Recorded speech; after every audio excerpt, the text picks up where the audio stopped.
My name is Kelsey. I was raised in an upper middle class home with two younger siblings and two incredible parents who have been married for 27 years. My family has always been very comfortable, and we've lived in the same home for about 22 years, almost my entire life. My parents both grew up lower income and worked extremely hard to get us to where we are today. It took me a very long time to realize that that same kind of meritocracy doesn't exist for everyone.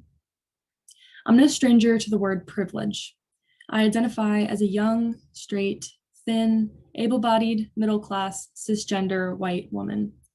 The majority of these identities are ones of privilege, so the way that I interact with the world is a lot easier for me than it is for others.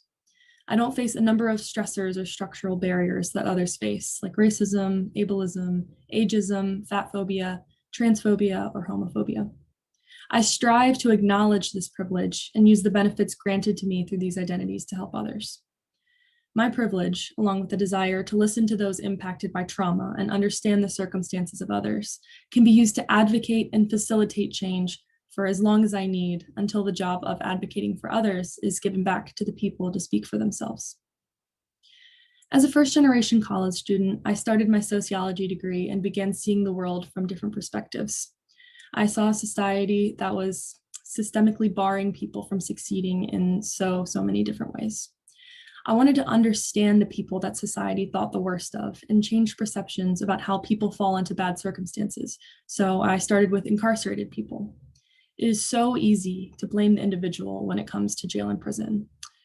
People would say, well, if they would have just not broken the law, then they wouldn't be in that situation and they deserve it, et cetera, et cetera.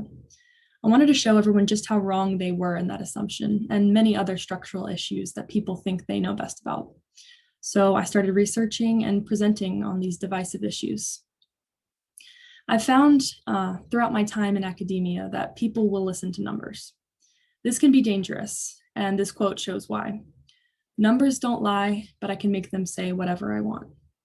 This is absolutely true, which is why I want to be a compassionate numbers person, a data nerd who wants to listen to the why behind the data from those affected, from those data points that can so easily not be seen as real people. And that is how I came to be in this role. People have always fascinated me. I want to understand people and why they do what they do, what drives them, what makes them happy. I want to stir the pot about what people think to be true and make a difference in these many different areas of life that have hurt people for far too long. Anything I can do to help in reversing that trend will truly be the